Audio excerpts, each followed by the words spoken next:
So again வந்து இன்றைக்கி இங்கே தான் வேலையே இருக்கா. ஸோ இதில் உள்ள ரூமில் உள்ள எல்லா திங்ஸையும் எம்டி பண்ணிவிட்டு இன்றைக்கி வந்து பெயிண்ட் பண்ணிடலாம் மக்களே.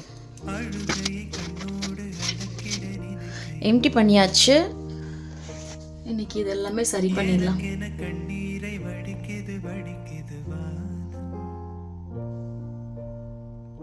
இது கழட்டி எடுத்துடலாம்.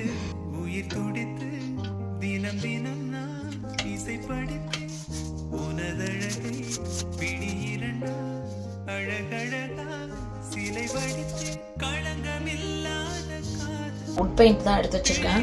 ஸோ இந்த வுட்டு, இந்த அலமாரிகளோட வுட்டுக்கு எல்லாமே ஒயிட் கலர் அடிச்சிடலாம். ஸோ இப்போ முடிய வந்து இந்த அளவுக்கு அடிச்சிருக்கோம். கீழெலாம் அடித்தாச்சு, மேலாம் அடித்தாச்சு. அழுகையை கண்ணோடு